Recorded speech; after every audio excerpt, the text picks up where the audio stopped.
Glad you could join me again today. For the next few weeks, we're going to discuss the topic of friendships. I've been blessed through my life to have many genuine friendships that I've enjoyed, and they're spread out all over the world. But every time we get together or every time we see each other, it's like we'd never been apart. And with the miracle of the internet now, I can keep up with them so much better, watch what's happening in their life. I count that a great blessing.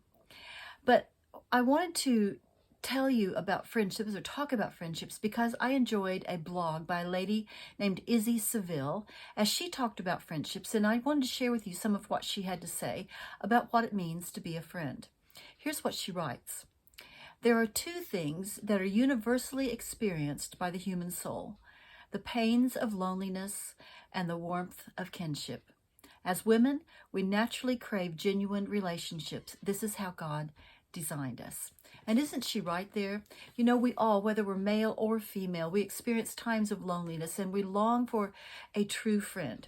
And hopefully you have had at least one or two good friends throughout your life. But if that's not the case, let me assure you that Christ is your friend, the best friend you will ever have, and you were designed primarily for a relationship with Him. In the garden, God walked with Adam in the cool of the evening, giving him a privilege of relationship. And later, God created woman, both in the image of God, created for a relationship. This longing and needing for an intimate friendship is a natural part of our design.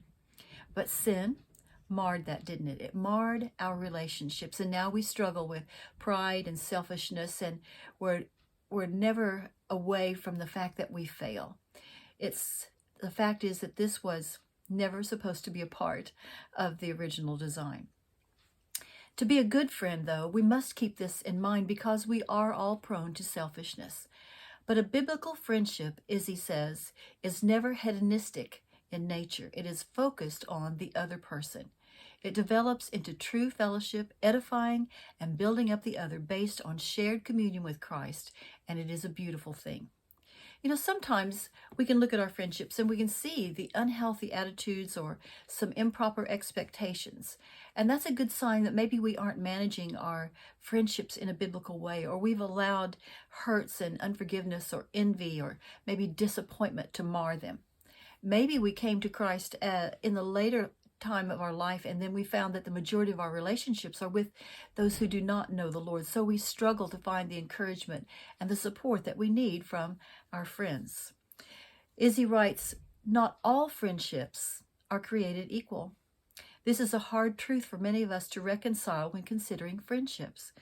We are never called to neglect those in darkness. Rather, we are called to go and tell the world the good news of the gospel.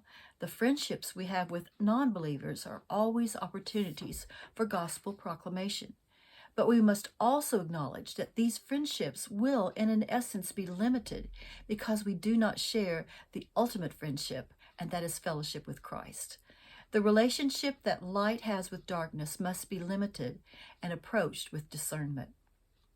You know, 1 Corinthians chapter 15 and verse 33 gives us a very sobering reminder. It says, be not deceived. Evil communications corrupt good manners. In other words, bad company ruins good morals. So friendships that lead us to temptation or a pattern of falling into sin are friendships we should limit. So the instruction is to consider your friends carefully. Well, I'd like to continue with some of her points and help us look at what it means to be a good friend. And we can judge ourselves, and we can look at our friendships, and we can see where they stand. We can find a great example of friendship when we read about Jonathan and David in the book of 1 Samuel.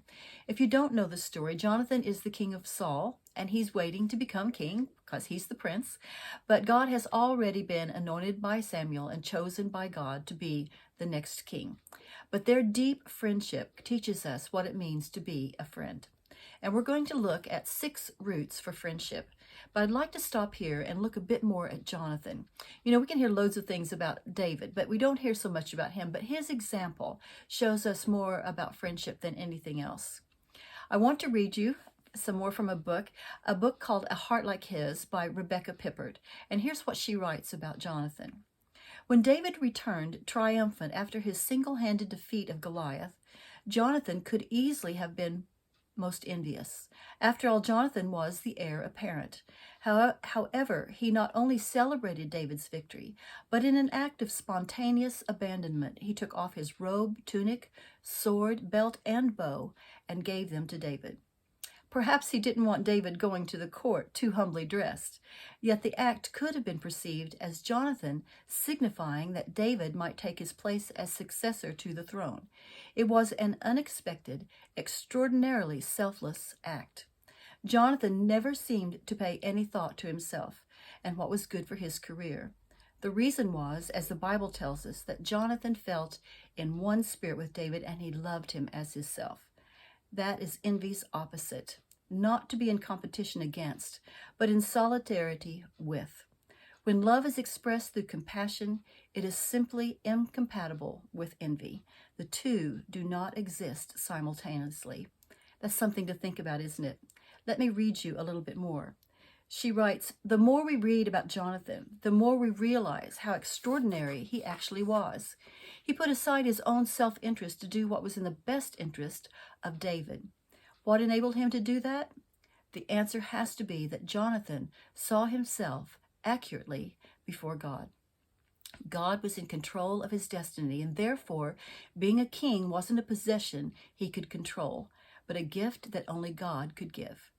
Jonathan's life is a testimony to the freedom that comes when we see ourselves accurately before God and when we humbly submit to his sovereignty. Now we are free to accept our neighbor's blessing without envy.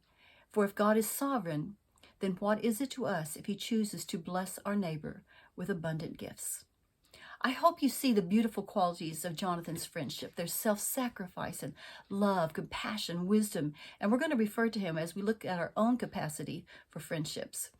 You know, God-honoring friendships always point to Christ. They are an example of grace, and as Proverbs 27:17 tells us, iron sharpens iron, so we both benefit from a healthy friendship. So let's look at the components of good friendships. We're going to look at two today. The first one has to be love. You know, sometimes you can make a friend quickly, can't you? You just fall in love with their character or their kindness and you just hit it off. And other times friendships might take some time to grow. You'll need to have some experiences together, spend more time, talk. Maybe you're passing through a hard time together and you find yourself linked in some way. And so you have to kind of work at it. My grandmother told me that friends that take the longest to make usually become the best friends. The quick ones, she said, fizzle out. But either way, love is the drawing card. You don't usually make friends you don't usually make friends with people that you find unloving, do you? 1 Corinthians chapter 13, verse 4-7 is the main Bible passage on love, and it's read at weddings and different places, and it's a measure of what love should be.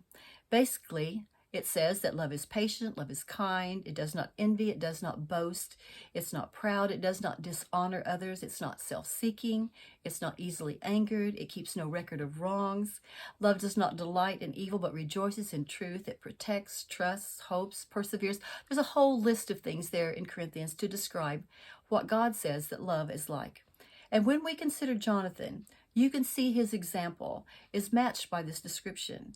He was not self-seeking, he was not envious, boastful, or proud, and he always protected his friend David and honored him. And that is love in action.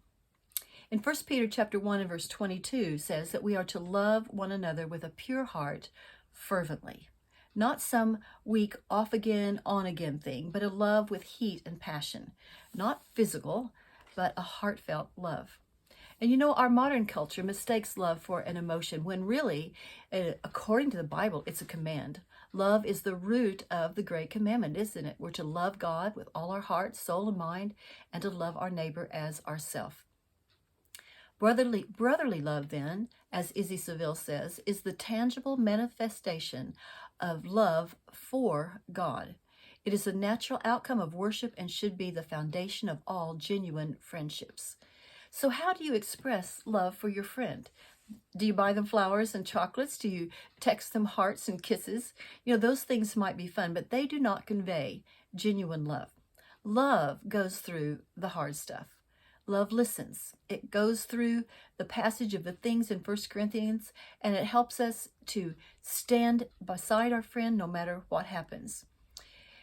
So are we doing love right? You know, I bet we all have some weaknesses. Let's just look a little bit at this passage in Corinthians, not the whole thing, but chapter 13 and verse 4 reads, charity, which the Bible uses for the word love. Love suffers long and is kind. Charity envieth not. Charity vaunteth not itself. It is not puffed up. So think about this a little bit. Charity suffers long. It's patient. It perseveres. Love knows how to endure in the hard times. Song of Solomon 8:7 reads, many waters cannot quench love, neither can floods drown it. So love hangs on when the waters get deep. Love is kind. It seems that would go without saying, but I've seen people who said they were friends and yet doing some very unkind things to each other. They gossip, they fail to keep a confidence, they withhold good things, and they openly criticize and then wonder why their friend gets upset. Kindness is more than that. If you just go to Wikipedia even, it says that kindness is a type of behavior marked by acts of generosity, consideration, rendering assistance or concern for others without expecting praise or reward in return. I hope you're that kind of friend. The Bible also says that love does not envy, and that's what we saw with Jonathan and David. It's not in competition against or jealous of the other person's successes. So if you're envious against your friend, then you're not being loving and kind. Envy is a work of the flesh, not a work of the Spirit. It goes against the idea of love in a hideous way, and it will destroy your friendship. If we take a bit of time to look back again at Jonathan here, I think you're going to see that he excelled in these qualities. He loved David as himself, the Bible says. He was kind in every opportunity, and he held no envy in his heart because David was his friend.